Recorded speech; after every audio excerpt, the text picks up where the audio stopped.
بسم الله الرحمن الرحيم. الحمد لله رب العالمين،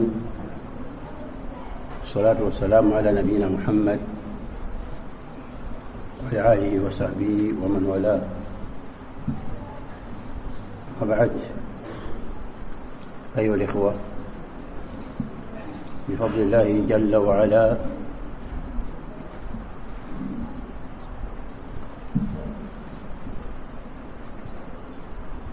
ومنه نواصل بإذن الله.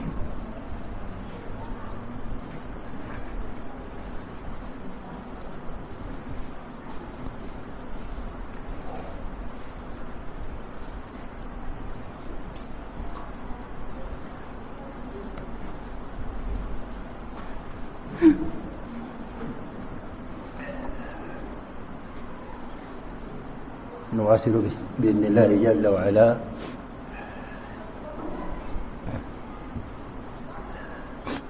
في درسنا في الأربعين النووية.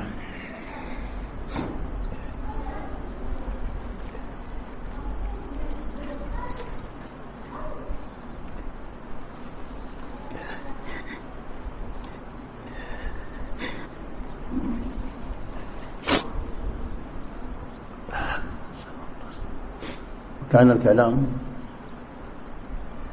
على الحديث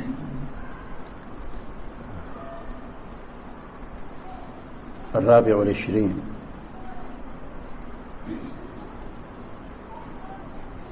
واليوم إن شاء الله نبتدئ بالحديث الخامس والعشرين. مقجلني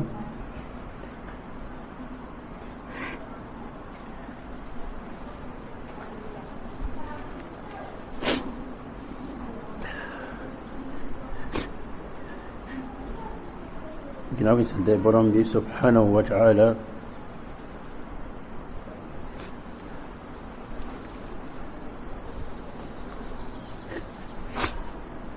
julli ci yonent bi alayhi salaatu wassalaam, ñu fas yéene wéy rek ci li ñu tàmbale woon ci leeral lenn rek ci xadiis yi nga xamante ni kanfure boobee di an-Nawawi indi na ko ci téeram boobee di al arbain. ci jotaay gi mujj ñu ngi nekkoon ci xadiis mooy ñaar fukkil xadiis bi ak ñeent, kon boog ñu commencé ci ñaar fukki ak juróom. bismillah ya cheikh.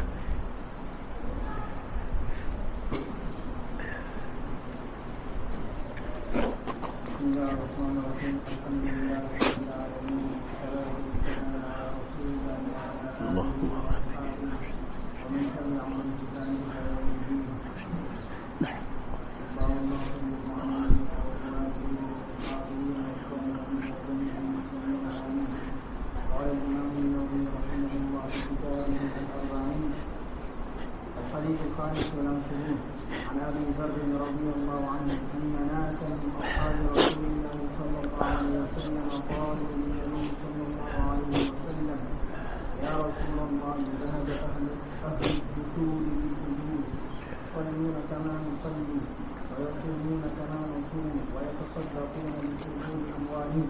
قال: اوليس قد جعل الله لكم ما تصدقون؟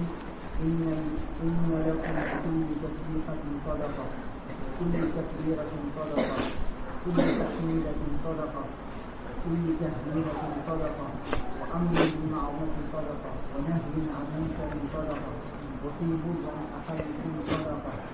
قالوا: يا رسول الله، أيأتي أحدنا شهوته ويكون له فيها أجر؟ قال: أرأيتم لو وضعها في الحرام كان عليه وزر، وكذلك إذا وضعها في الحلال كان له أجر. رواه مسلم.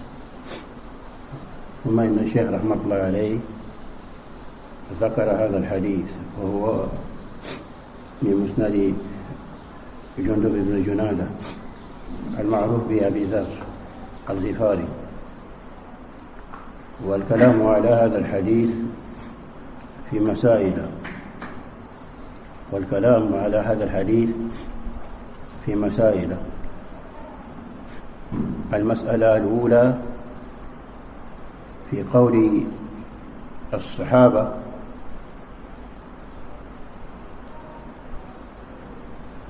ذهب أهل الدثور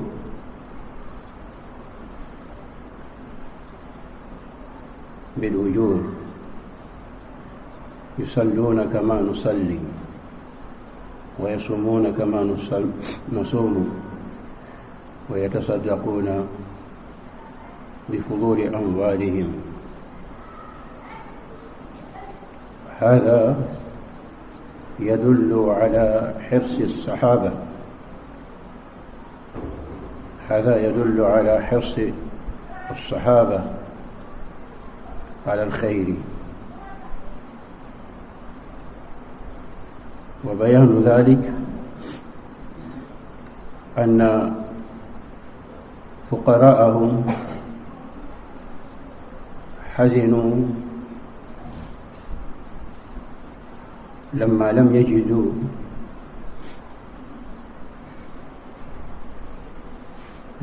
يجدوا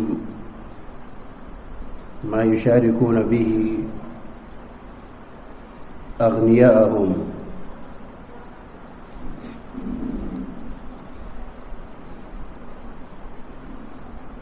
في الصدقة على المحتاجين.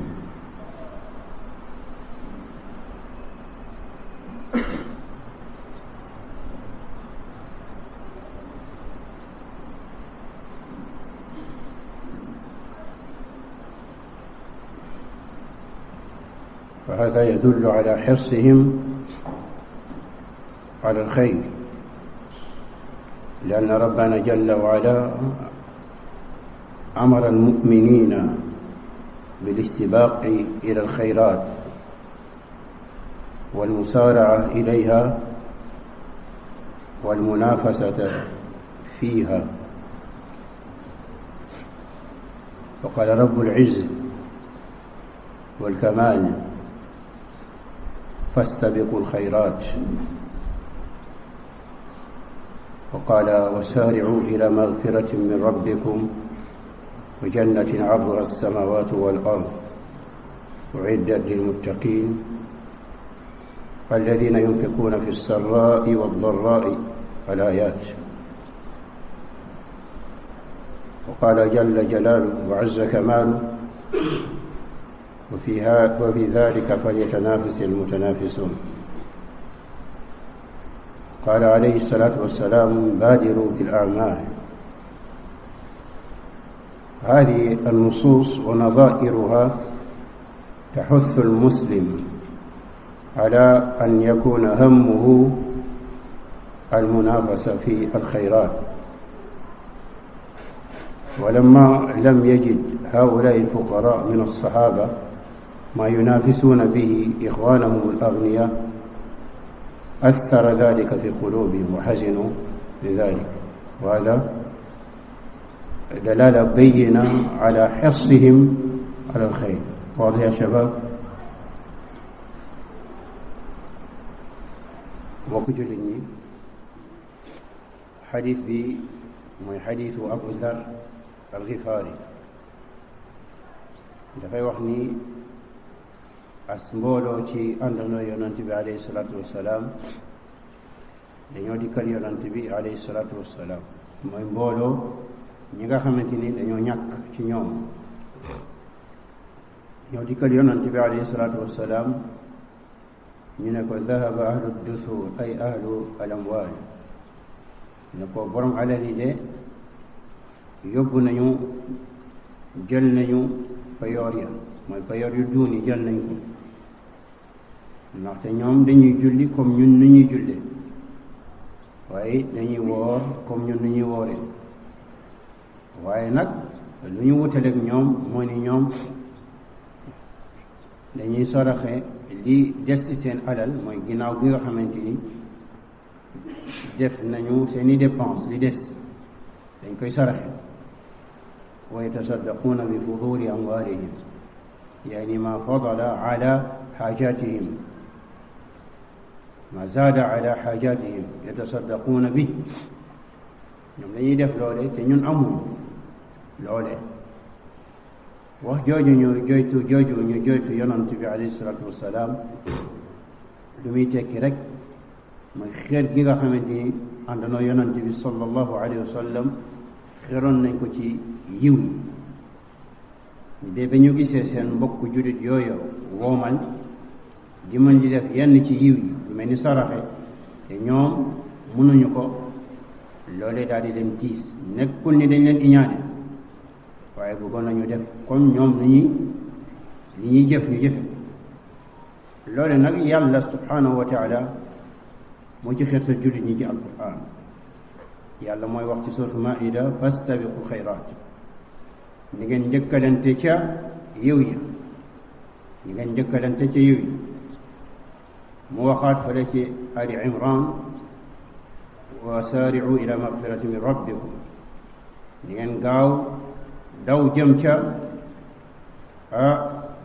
jërmane borom seen borom wa jannatin arduha as-samawatu wal ard uiddat lil muttaqin ak tamit njëkkalante ca ajjana goo xamante ni yaatuwaayam mu ngi mel ni rek yaatuwaayu asamaan yi ak suuf waaye nag ñu ngi ko defar ko dencal ko waaye ragal yàlla yi mooy ñan alladina yunfiquuna fi sarraai wa darra mooy ñi nga xamante ni dañuy génne di dépenser di joxe seen alal di ko joxe ca sarra mooy ca jàmm ak wa darra ak ca tiis bu jotee balaa yooyu jeex yàlla waxaat ne ba mu waxee ajjana ak li mu fa dencal jullit ñi mu ne wa fi dalika falyatanafasi almutanafisun ci lu mel nii muy ajjana gi mu nataalal ñu lu mel nii law jullit ñi war a di njëkkalante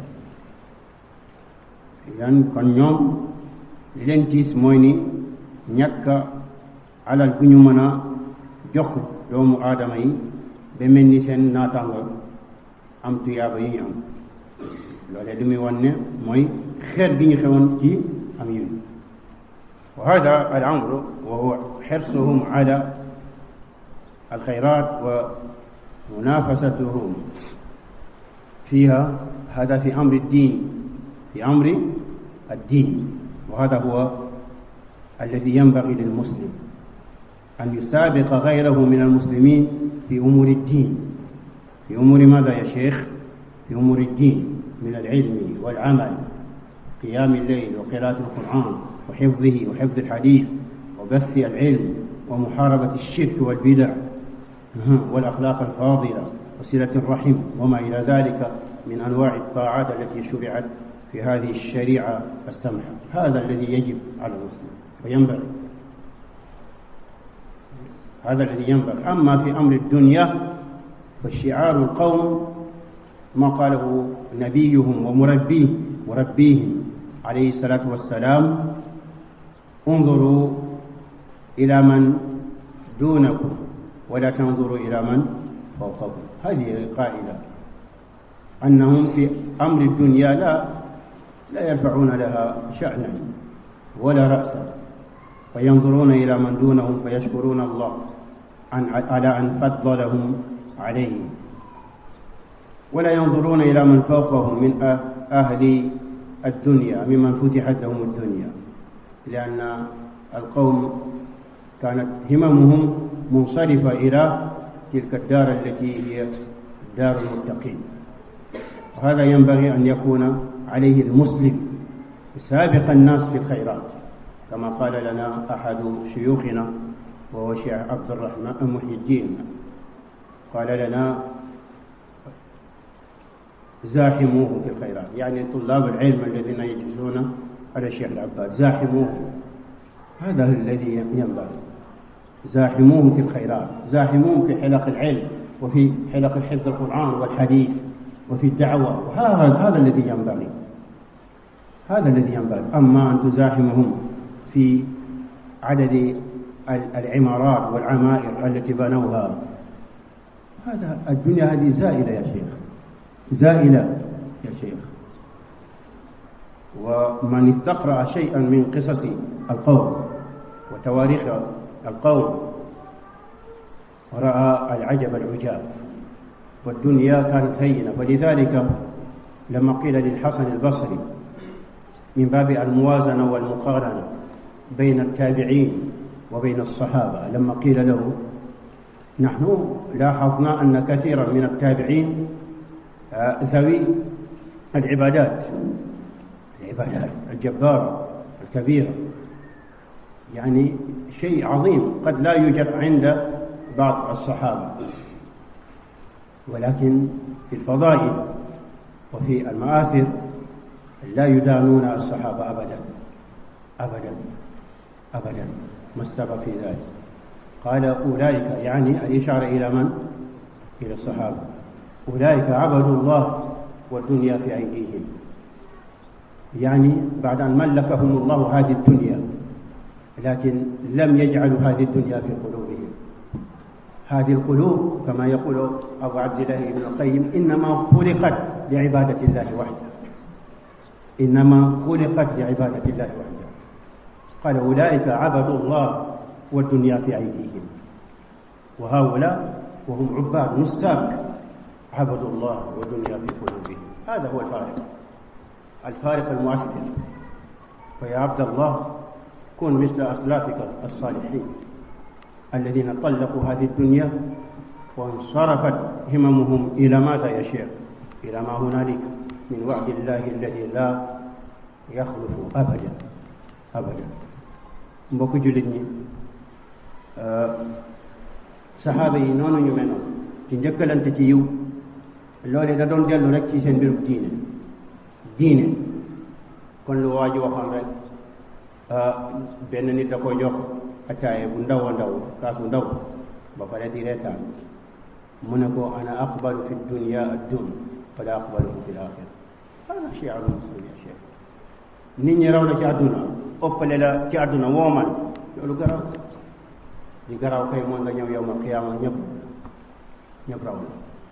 moo tax asbaab bi nga xamante ni al asbaab ash-shar'iyya li nayli al-axira, yoo xamante ni yàlla moo ko fi teg, muy jàng xam-xam, jëfe xam-xam, woote ci yoonu yàlla, xeex bidaa ak shirk yu bon yi nekk ci dëkk yi, loolu bu la ci kenn ëppale.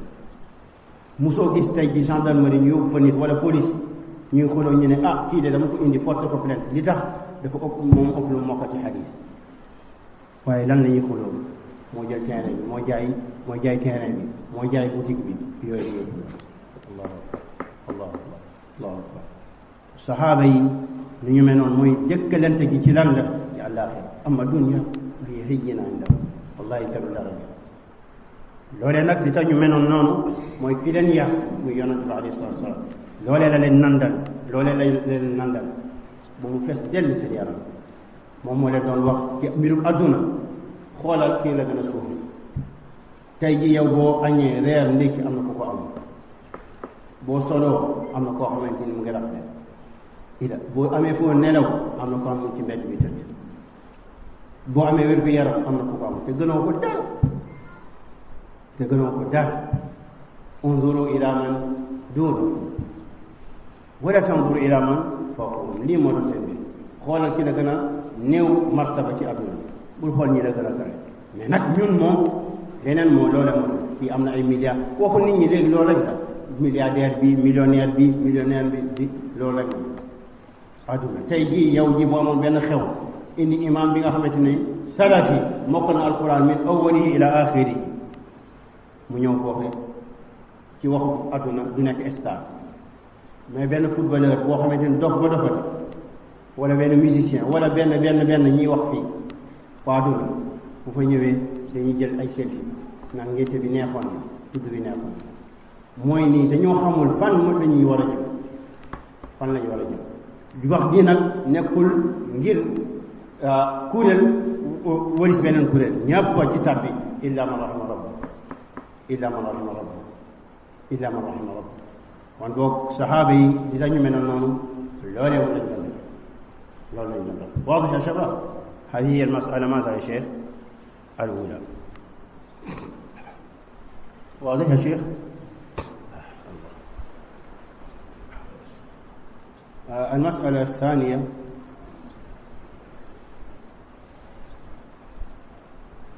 قال عليه الصلاة والسلام: أوليس قد جعل الله لكم ما تصدقون، أي ما تتصدقون به، إن لكم بكل تسبيحة صدقة إلى آخره.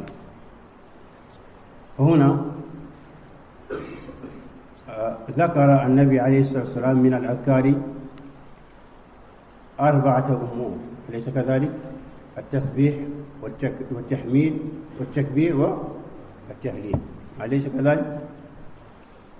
وهذا يدلك على عظم شأن هذه 4. هذا يدلك على عظم شأن هذه ماذا يا شيخ؟ 4. واضح يا شيخ؟ على عظم. وقد صح عن النبي عليه الصلاة والسلام أنه قال: أحب الكلام إلى الله 4. أحب الكلام إلى الله ماذا يا شيخ؟ 4. سبحان الله والحمد لله ولا إله إلا الله والله أكبر، لا يضرك بأيهن بدأت. واضح يا شباب؟ هذه 4 أحب الكلام إلى الباري جل جلاله وعز كماله. قال عليه الصلاة والسلام: أحب الكلام إلى الله 4: سبحان الله، الحمد لله، ولا إله إلا الله والله أكبر، لا يضرك بأيهن بدأت. واضح يا شباب؟ واضح؟ ñaareel taxawaay bi mbokk day dellu rek ci la yonent bi alayhi salaam tontu ñooñoo joytu li ñu joytu, comme leen waxee ni sabbal goo sabbal mooy subhaanallah, loolee sarax la. waaye tahmid boo dem mooy alhamdulillah boo wax, loolee sarax la. kabbar goo kabbar allahu akbar, loolu sarax la. tahlil mooy lan? la ilaha illa allah boo wax, loolu sarax la. ñeenti yi mu tudd loolu lu muy wundu moo ni ñeent yu am solo la, yu rëy la, yu màgg la ca yàlla. yemul foofu, yonent bi dafay wax ci beneen xadiis sallallahu alayhi wa sallam mu ne kaddu yi nga xamante ni moom la yàlla gën a bëgg, gën a sopp ci kaddu yi ñeent la. ahabul kalaam ila allah maada ya cheikh na 4. kaddu yi yàlla gën a sopp ci kaddu yi ñeent la.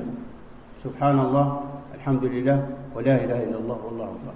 mu ne nag boo ci commencé rek, boo ci tàmbalee baax na, loolu amul benn mbir bu ci nekk. boo ci tàmbalee bu la nee nga tàmbalee subhaanallah wala la ilaha illa allah. واضح يا شباب؟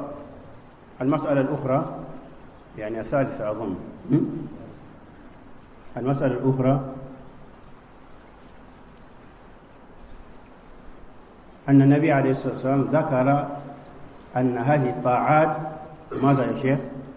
صدقة، أليس كذلك؟ ذكر أن هذه الطاعات صدقة. وقد مر بنا، أظن مر بنا أن الصدقة لها منزلة عظيمة لدلالتها على ماذا يا شيخ؟ على صدق المتصدق. إذن هذا يعطيك أن هذه الأعمال والطاعات التي وصفت بأنها صدقة إيش؟ عبادات عظيمة. عبادات ماذا يا شيخنا؟ عظيمة. واضح يا شباب؟ عظيمة. وقد وصفت عبادات كثيرة بأنها صدقات. قد وصفت عبادات كثيرة بأنها صدقات، مثل تبسمك في وجه أخيك لك صدقة. هذا حديث، أليس كذلك؟ كونك تقرض على أخيك إقراضا، يعني يأخذ منك دين، هذا صدقة. ما من مسلم يقرض مسلما، ما من مسلم يقرض مسلما، قال في رواية درهمين، إلا كان كصدقة مرتين. ما من مسلم يقرض مسلما مرتين إلا كان كصدقة عليه مرة واحدة.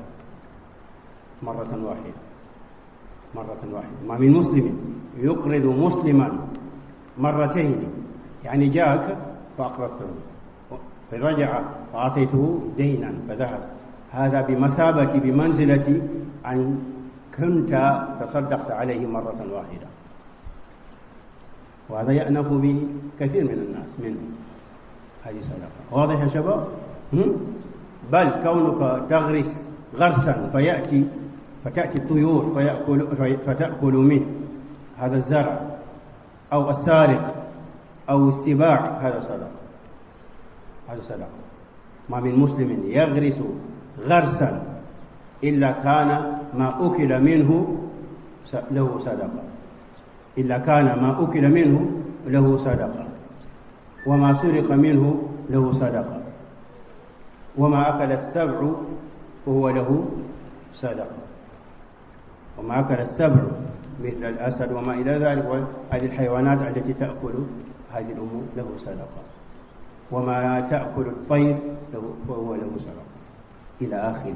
إذن جملة الكلام أن هذه الأمور صدقة. بل القاعدة في الباب ما قالوا عليه الصلاة والسلام، قالوا عليه الصلاة والسلام كل معروف صدقة، كل معروف صدقة. واضح؟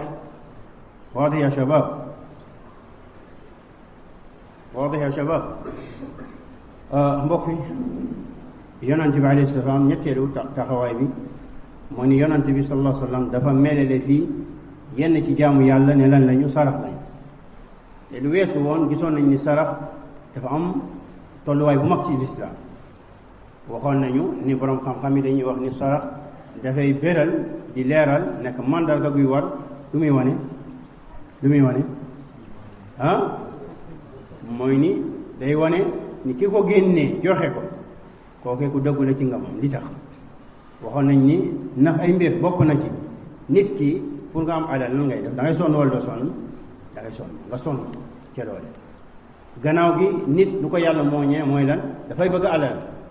ak nag loolee yëpp nga noot sa bakkan ba génnee ko, loolu lu muy wane dëggu gi nga dëggu ci ni gëm nga li la yàlla dig ci jëf jooju. fii nag yonent bi sallallahu alayhi wa sallam dafa am ay jaamu yoo xam ne da ko mel ne lan la sarax. loolee lu muy wane mooy ni jaamu yàlla yu mag la, ndax sarax lu mag waaye nag mbir yi mu tudd fii ne sarax la du mbir yi rek la muy rot ci islam ne ñooy sarax. même reetaan wala muñ ngay muñ sa kalamu mbokk jullit loolu sarax te rommoon nañu ba ñuy wax lan muy xusnu alxuluq ya Hamza ba ñuy wax lan mooy xusnu alxuluq lan lañu waxoon? mooy jukko ji rafet daal xusnu alxuluq lan lañu waxoon? Ahmed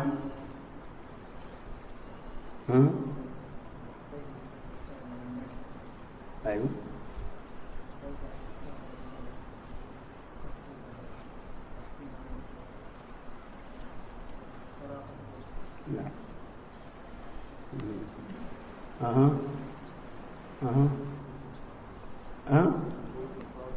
لا يا شيخ هو البعض لا شك فيه. حسن الخلق jukko ju rafet xam na lu ñuy waxoon ci jukko ju rafet mooy lan?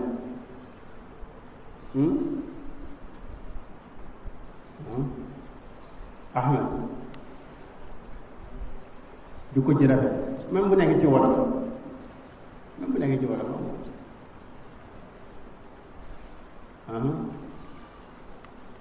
Hamza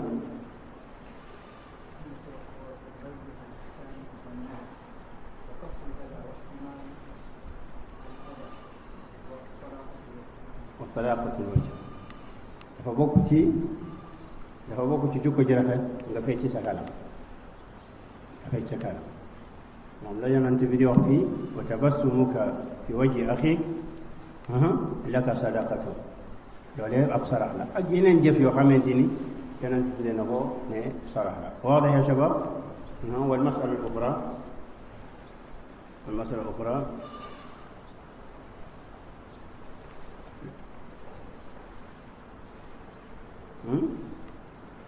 mutaalliqa bi qawlihi wa fi bid'i ahadikum sadaqa. mooy ni kenn ci yéen bu joteeg soxnaam jote jooju day nekk sarax.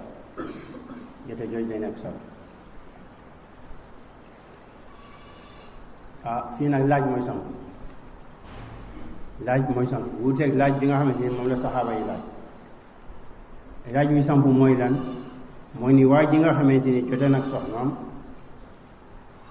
pour mu am pour loolee ñu compter ko ne jàppee ko ni sarax la est-ce que dafa war a yéene am yéene wala amul yéene mooy ne bu ñëwee rek joteeg soxnaam mais yéenewul ci dara lu dul rek faj soxnaam mais yéenewul ci benn mbir ndax dafay am tuyaaba boobu wala rek il faut mu yéene am yéene xam nga jàngoon nañ ci xadis bu njëkk bi lan lañ jàngoon innamal a'maalu binniyaat lan mooy ni jëfi wa innamaa li kulli imri'in maa nawaa lan lañu waxoon ci wa innamaa li kulli imri'in maa nawaa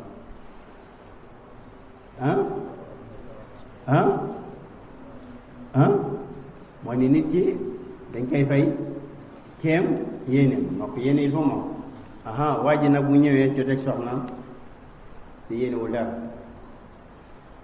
dara mu ne yéenewul dara maa nawaa taqarrub ila Allah wala al-i'faaf wala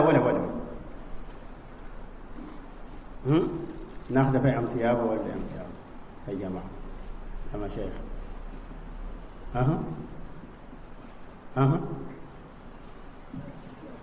day am tiyaaba di tax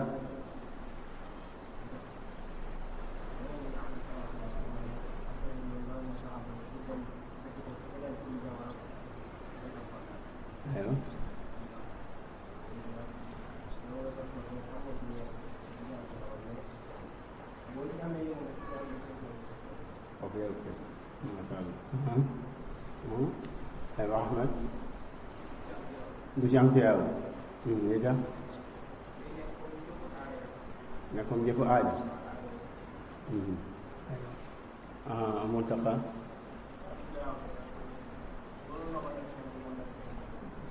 aywa يعني لأهل العلم في هذا مذهبان لأهل العلم في هذا مذهبان منهم من قال ليس له أجر إلا إذا نوى لماذا للنصوص التي قيدت الأجور بالنية يعني ñu ne déedéet ci am tiyaaba def rek yéenewul ndax am nañu ay yeneen jàngale jóge ci yonante bi ak ci Qur'an yoo xamante ni dafa tënk mbir yi nga xamante ne nit ki da ci am payoor koo tënk ci lan nit yéene ñeneen ci ñoom ñu ne déedéet même bu yéenewul day am tuyaaba li tax ñu ne nag fii nii ci xadiis bi yonante bi lan la wax wa fi bud'i ahadikum sadaqa ma qaala ida nawa lam yuqayyid waade léegi nag kan moo ñuy gëstul loole ku ñuy gëstul loole ba indil ñu lu leer ñu mën ci tey suñu loxo tey moom kenn yëkkatiwul de allahu musta'an waaw Abdul Karim aywa insha allah Abdul Karim واضح يا شباب الكلمة إن شاء الله أقول له أبوح لك شيء حديث منه أيوة بسم الله يا أخي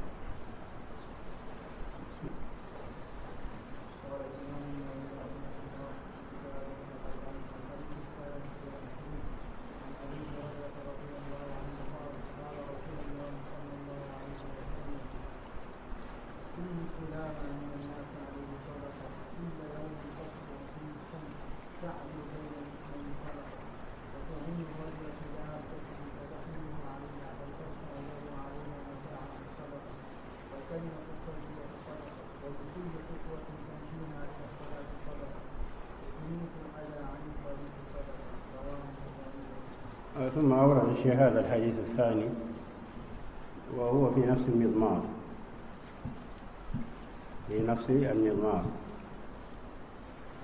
والكلام على هذا الحديث في مسائل كذلك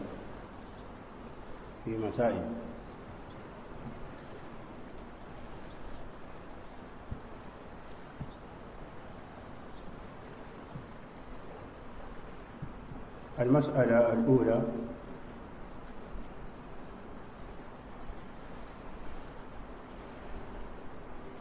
في هذا الحديث ترغيب الناس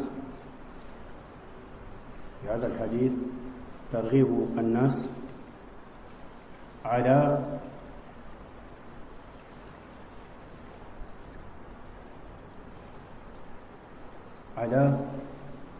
الصدقة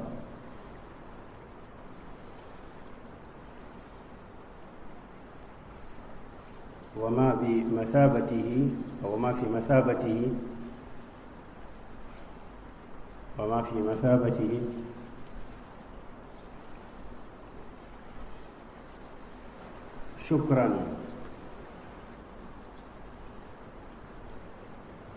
شكرا لله جل وعلا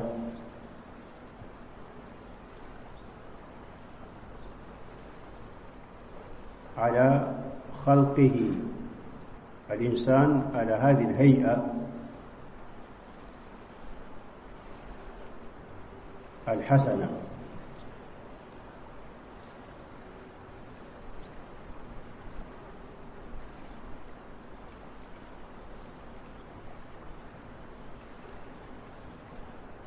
واضح يا شباب؟ bi beneen xadis la rek day dugg rek mu beneen xadis bi ñoo bokk ci li ñuy wax. xadis bi nag wax ci mën nañ ci taxaw ci ay taxaw, bokk na ci taxaw yooyu xadis bi day firndeel yonent bi mu wax ci xadis bi ci ay saraxe ak yeneen jëf yoo xamante ni doo ko méngaleeg sarax. jëf yooyu mu jëf yu baax yooyu yëpp daf ñoo xettal ci yooyu ngir lan, ngir mu nekk ab sant bu jaam ji sant borom bi, sant ko ci lan, ci nu mu ñu bindee bind goo xamante ni bu mucc ayib la, ci nu mu ñu bindee bind gu mucc ayib, bind gu mu ñu bindee bind gu mucc ayib boo xamante ni amul benn lu ci nit di ayibal yàlla fi ahsani taqwim, bind ci anam gi mu gën a rafetee mu bind. loolee tax nag ci xadiis yi mu xirtal ñu sant yàlla ca loole wa lidalika qaala maada qaal kulla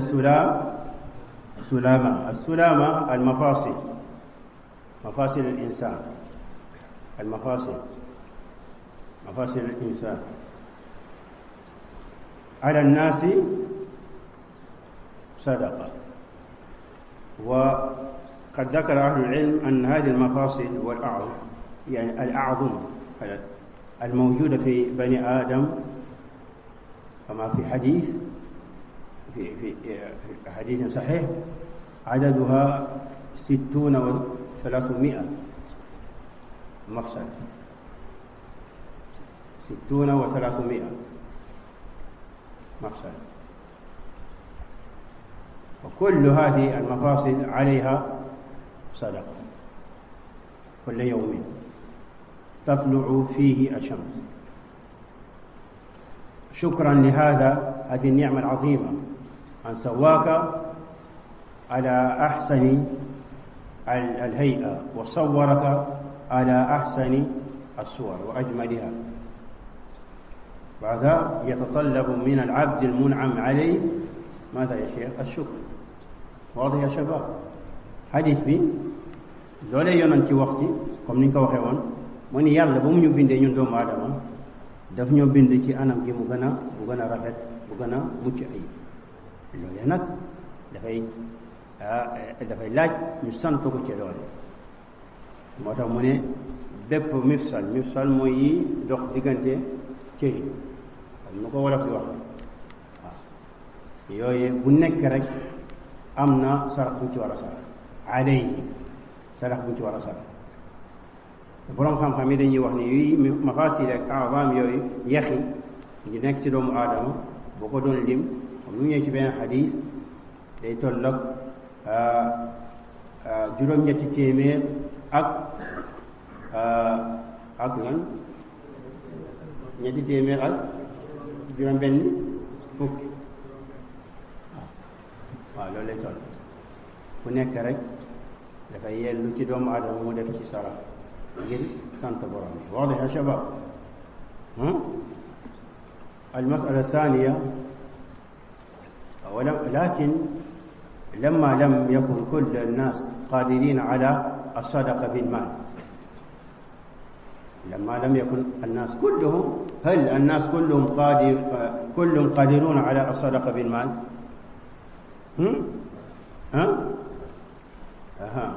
لما لم يكن ذلك جعل الله برحمته بعض الأعمال الخيرة بمثابة الصدقة يؤدون بها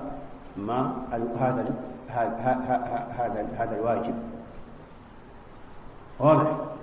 mooy ne nit ñi ba nga xamante ni ñoom ñëpp woomaluñu ba mën di génnee alal di sarax, ñenn ñu bari amuñu, waaye nag ci yenn ma ne yàlla mu def yenn ci jëf yu baax yi ñu nekk ay sarax, ba nga xam ne boo ko jooxee sarax bi nga xam nekkoon sa kaw waroon sa kaw ci sant yàlla ci ni mu la bindee bind mucc ayib, sarax boobu boo defee jëf yooyu day nekk sarax ñeel doomu aadama bi. leer na de aywa fa dakara ba'd al-umur qala ta'dilu bayna ithnayn sadaqa. الأمر الأول إذن العدل وإصلاح ذات البين. العدل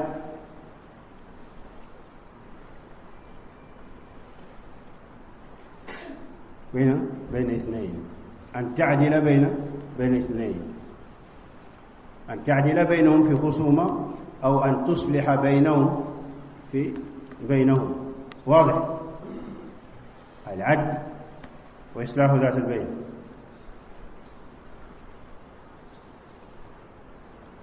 واضح؟ وهذا من أجل العبادات، هذا من أجل العبادات، أن تصلح بين المتخاصمين المتقاطعين المتدابرين، لأن المسلمين يد واحدة وجسم واحد، فالواجب عليهم أن يكونوا بنيانا مرصوصا، أليس كذلك؟ فإذا حصل في هذا البنيان خلل ومن سعى إلى رأب هذا السد، هذا من أتى بعبادة عظيمة. mu ni jullit ñi fii yonent bi dafa tudd ay jaamu yàlla, mu ne yooyu sarax ba ca jiitu mooy defar diggante ñaari nit, nga maanu jubal wala nga defar seen diggante, loolee jaamu sarax la. li tax nag loole ndaxte lu ñu xam na ni jullit ñi dañoo war a nekk benn, jullit ñi dañoo war a nekk benn, mel ni benn tabax boo tabax rek mu nekk ak lumbu noonu nekk benn taxaw. bu ñu demee nag ba tabax boobee commencé xat, ki ko dajalewaat kookee mu indi na jaamu yàlla bu mag a mag. moo tax yàlla ba muy wax ci awaaxir suuf nisa lan la laa xayra fi kathirin min najwaahum illa man amara bi sadaqatin aw ma'rufin aw islaahin bayna الناس. إذا هذا تنصيص على أن السعي في الإصلاح بين الناس هذا من أعظم العبادات. واضح؟ لكن مفهومه ما هو؟ مفهومه ما هو؟ لو جديك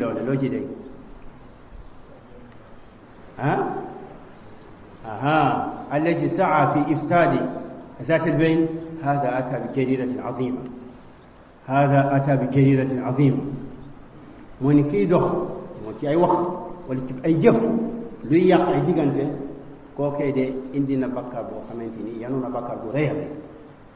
wa lidalika warada an nabi kama fi sahih inda muslim la yadxulu aljanna annammaam.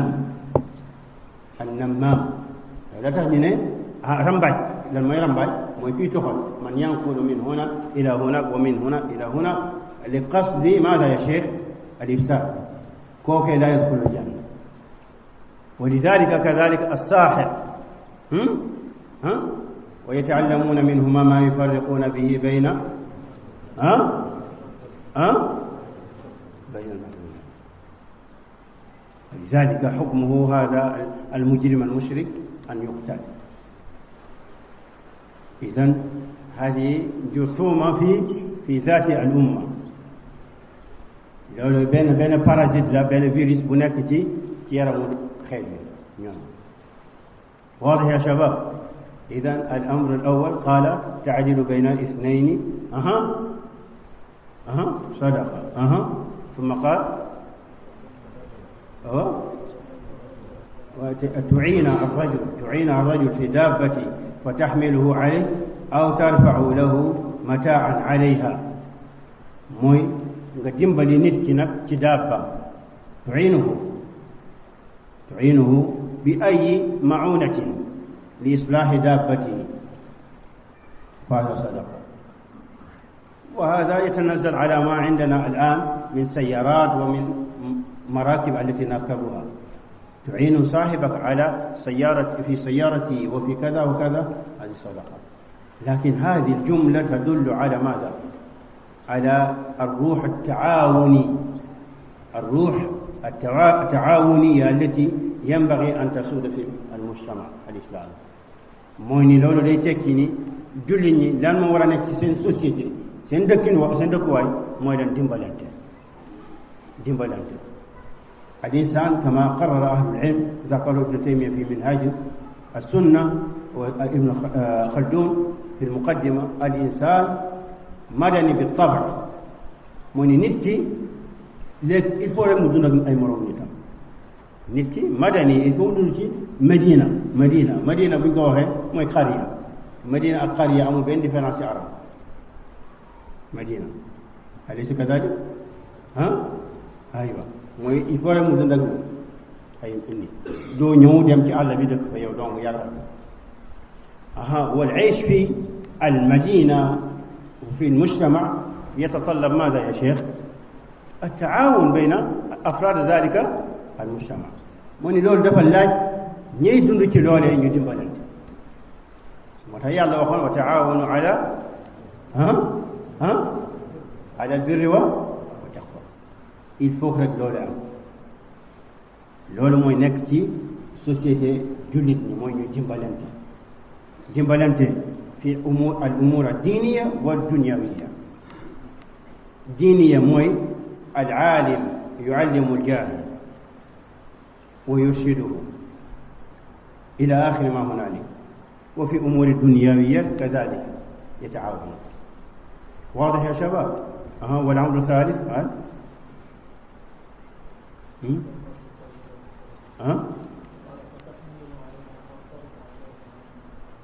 أيوه هاي. والكلمة الطيبة صدقة. الكلمة الطيبة ضابطها أنها هي التي تفرح وتسعد الإنسان. الكلمة الطيبة هي التي تفرح وتسعد الإنسان، يعني هي التي تدخل في قلب المؤمن والمسلم ماذا يا شيخ؟ الفرح والسعادة. هذه كلمة طيبة. واضح؟ وقد قال ربنا جل وعلا وقولوا للناس حسنا. وقولوا للناس قل لعبادي يقولوا التي هي أحسن إلى آخره. إذن هذه هي كلمة طيبة. والنبي عليه الصلاة والسلام قال اتقوا النار ولو بشق التمر، فمن لم يجد فالكلمة الطيبة. واضح؟ ذكر أهل العلم أن الكلمة، ابن بطال المالكي ذكروا أن الكلمة الطيبة اعتبرت صدقة، أي وجه المشابهة بينهما بين الصدقة والكلمة الطيبة أن الصدقة ماذا؟ أنت إذا وجدت فقيرا وتصدقت عليه ماذا يحس؟ بالسعادة. كذلك الكلمة الطيبة تؤثر في نفسيات الناس وتدخل في نفوسهم وقلوبهم ماذا يا شيخنا؟ الصدقة. هذا وجه المشابهة كما ذكره ابن بطال المالكي. واضح يا شباب؟ aywa bismillah mooy ni kalima tayiba mooy wax joo xamante ni mën nañu wax ni mooy wax ju rafet ju neex nga wax ko mooy wax ju rafet gu neex mooy gi nga xamante ni bu ko nit ki déggee loolu day dugal ak contentement ak mbégte ci xolam loolu nag ki ko xam mooy ki nga xamante ni yaa ngi nekk ay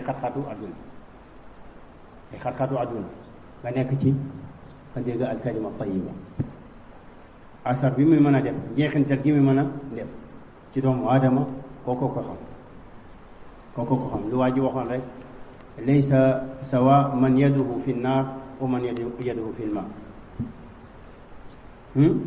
ki nga xamante ni mu ngi dund yu mel noonu kookee mën a xam lan mooy asaru al kalima al tayiba waaw wax ju rafet jooju nag yonent bi alayhi salaam mu ne sadaqa واضح يا شباب؟ بسم الله. طيب مو لي قاومكم حتى يرم لفوقي. بسم الله.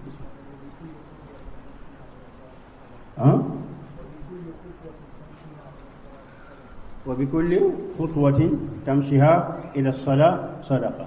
مويني يعني كل ما خطوة يخطوها الإنسان في مشيه إلى الصلاة تعتبر ماذا يا شيخ؟ صدقة. كل خطوة.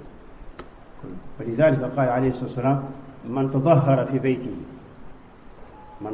في بيته ثم مشى إلى بيت من بيوت الله ليقضي فريضة من فرائض الله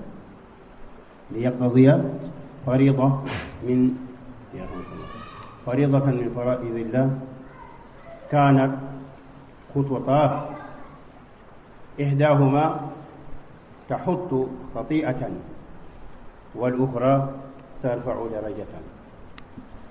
yonent bi alayhi salaatu wa salaam lii xadis yu am solo la surtout nag jamono yi nga xamante ni ñoo bare dañuy sàgganee julli mbooloo dara dalu leen waaye liggéey àdduna bu demee ba nga xam ne ñi nga xamante ni ñoom lañu njort ci ñoom yaakaar ci ñoom ñu wane sunna si yonent bi ci dëkk wi ku doon jeex sunna si yonent bi doo dem feneen ci ñoom ngay def seeni wax seeni jël seeni loolu tey jii ñu bare ci jotaay bi mën na am dund nañ loole nga nekk ci mbooloo nit ñi di xas islam ñëpp noppi yow la ñuy xool nit ñi yow la ñuy xool yow rek lañ yaakaar nga tontu te gars yi Muhammad lañ tuddee Abdel Fattah lañu tuddee lu ne lañ tudd yow nga tudd mool ci yow lañ yaakaar kon boog bu ñu demee ba ñooñu ñenn ñi ay liggéeyu àdduna tax ba heure julli bu jotee ñu sàggane ko loolee heure julli mbooloo looy def bay nga dem julli mais ñenn ñi loolee feebar boobee dafa màng ba yegg si ñoom ñu yéexee julli yi gis nga kenn ci wootekati islam yi min asalafiyin dafay wax ne benn taalib kaana hunaka taalib kuwaiti kaana fi lkuwait yadcu allah ashadd addua ala an yuqbala fi ljamia alislamia bilmadina xallu baalak ya cheikh dafay wax ne dafa am benn ndaw bu nekkoon waa Koweït la ba mu nekkee Koweït da doon ñaan yàlla di ko ñaan yàlla na ko yàlla dimbali ba ñu accepté ko mu bokk ci ndongo yi jàng fale ca Madina ci jaamia islamia limaada hatta yusalliya fi masjidi nabi sallallahu alayhi wa sallam ba mu mën di julli ci lan jàkk yonent salawaatu rabbi wa salaam qubila bi fadlillahi qubila fa jaa ila almadina fi awwal al-amr kaana yusalli fi masjid nabawi wa huwa yaskun qariban min al-masjid masjid nabawi ثم صار يتأخر عن بعض الصلوات ثم صار يصلي في مسجد الحي ثم صار يصلي في السكن في بيته فلما خوطب في ذلك ونوصح قال المسألة فيها 5 أقوال فقال له من خاطبه الآن عرفت أن في المسألة 5 أقوال. هذا خذلان يا شيخ، خذلان da doon ñaan pour ñu nangu ko ba mu ñëw Medina pour di jàng foowe waaye di mën a julli ci jàkk yonante bi sallallahu alayhi wasallam. ba mu ñëwee Medina ci tàmbali bi muy julli ci jàkk yi ab diir daw mu commencé yenn julli daal du ñëw muy ni ash-shaytan kama yaqulun yatamarhal ma al insan. moo tax saa soo gisee rek sa bopp yaa ngi commencé di dérailler ci nu mënti doon na ci diine gaawal nga del si waat ndaxte loolu nga koy may tuuti. هو لا يقبل القليل، لا يقبل الدون منك. هو هدفه شيء واحد، أن تكون كما يقول عبد العزيز بن باز أن تكون معه في السعير. هذا هدفه، ما خلى عالما ولا عابدا. كيف يخليك؟ يتمرحل دينا مرحلة لينا. moo tax boroom xam-xam yi nga xamante ni boroom xam-xam dëgg lañu bu yenn mazahir yi commencé ñëw ci benn mujtama yenn mbir dañuy jéem a def saddu zaria. xoolal Ibnu Usaymin rahmatullahi alayhi ba ñu commencé di ko laaj fatwa, nit ñi mën nañ jël ci fatawa Ibnu Usaymin jigéen bu sol abaya mun nañu ñun fii jilbaab la ñuy wax boo sol aba sol ci suuf jiiñ ba du feeñ, jiiñ bi du feeñ mais lan lay sol jilbaab. Ibnu Usaymin da doon wax ni mbir moomu daal yaani la yatma'innu ilayhi al-qalb ndaxte seytaane dafay def marxala ci tàmbale bi dafay muuru kenn du ko gis mais seytaane day ñëw ci ku jigéen ki di ko wan ni loolu zina la jéem ko wan nit ñi mu commencé di yëkkati abay nang léegi noonu lay def ba ñenn ci yenn dëkk yi dañ koy ubbi ñuy tukki ci dëkk yu arab yi dañ koy ubbi léegi abay bi ñu tuddee ko kumbula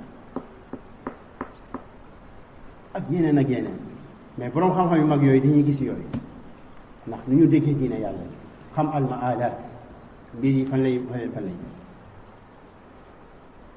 seytaane taalib boobee mu commencé di dengi julli tey nii commencé di julli ci jàkk koñ wi te jàkk yonent bi moo ko fa indi woon salawaatu rabbi wa salaamu alayhi mu jantal bi muy julli fan ci këram bañ ko waxee di ko nasiha mu naan non masala julli ci mbooloo am na 5 aqwaal borom xam dañ ci utee ba 5 moo tax ñaan tawfiq ñaan tathbit min allahi jalla wala dawman jaambil xayr. واضح يا شباب؟ ايوه اين كنا؟ كل خطوه. اذا يونت day wax ci benn xadis mu ne képp koo xamante ni laabu na mooy jàpp na wala mu sangu ba laab ca këram mu génn jëm ci benn kër ci këru yàlla yi muy jàkk summa masha ila baytin min buyuti allah benn kër ci këru yàlla yi li yaqdiya faridatan min faraidillah ngir jooxe benn farata ci farata yàlla yi kaanat xutwataa mooy ni ñaari jéego yi muy jéego benn bi taxuttu xatiatan dafay far bakkaar beneen bi da ko yëkkati daraja loolu ajir bu mag la kayfa boo nekk boo sori woon moo tax yenn ci waa ansaar dañ doon dëkk fu sore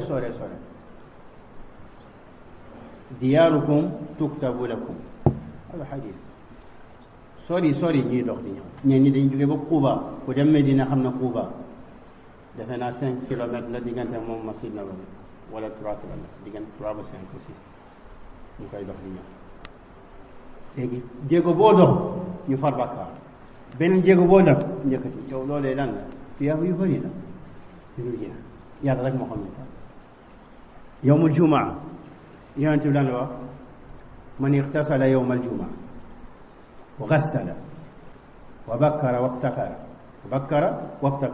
wa dana wastama wa ansata lan ma ajbi kaana lahu bi kulli xutwatin maada ajru sana siyaamuha wa qiyaamuha allahu akbar yonent mu ne képp koo xamante ni man ixtasala yawmal jumaa sangu na yawmal jumaa wa gasala raxas bopp bi ndax ñoom kama qaala baadu ahli ilm dañ doon def seen bopp yi duhun ay diw dañ ko doon def kaanu fi lgusli yaxsiluuna ruusahum qabla al ixtisaal dañuy raxas seen bopp avant ñuy ixtisaal non dañoo am jumma lu ñu tuddee jum mooy loolu karaw gu taxaw noonu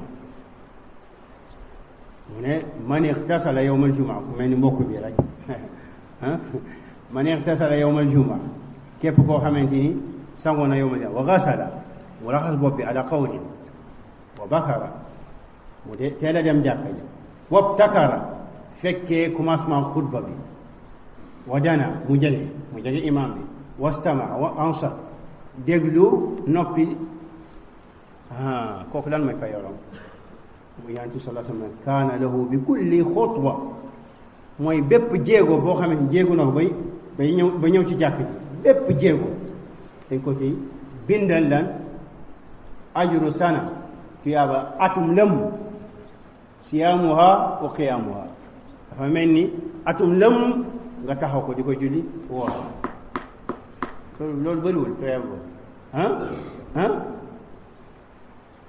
boobu bëriwul loolu moo gën ay marché yooyu gañe fii ay marché ay milliards yooyu gañe ndaxte benn milliard bu la dugal àjjana benn milliard xanaa nga def ko ci fi sabilillah wal al mashari al mashrua donc اقرا يا شيخنا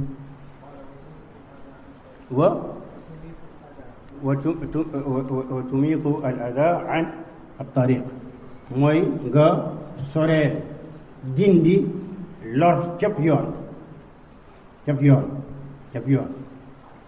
lor cëpp yoon الأذى يعني متنوع الصور ومتعدد الصور متنوع قد يكون شيء يجرح شوك قد يكون يعني متنوع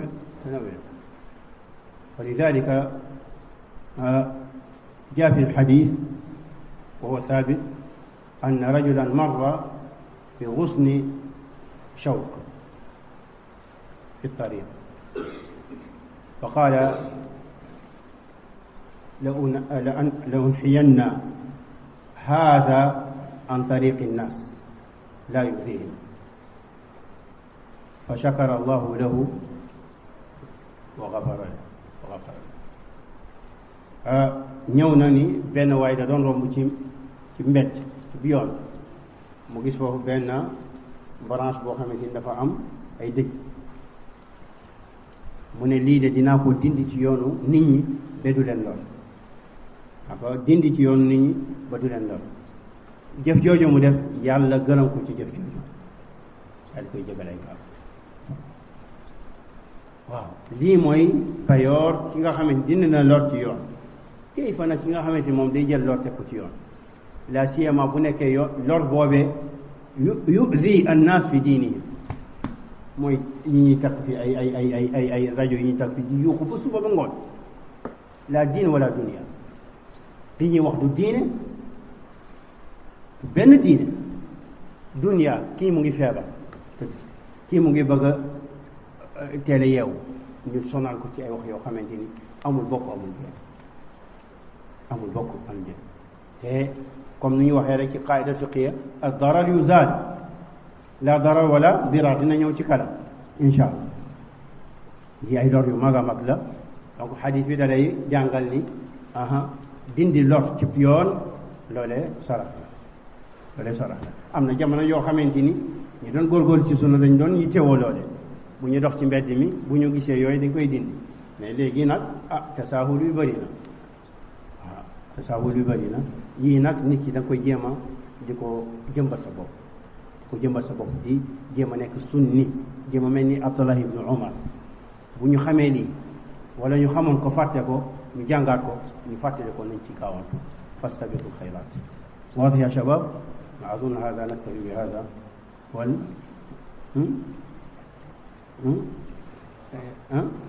عفوا يا أخواننا اليوم شوية يجيك المرك أيوة كدنا لا نأتي خوتوا الدنيا وصح لكن بارك الله فيكم سبحانك الله وبحمدك أشهد أن لا إله إلا أنت أستغفرك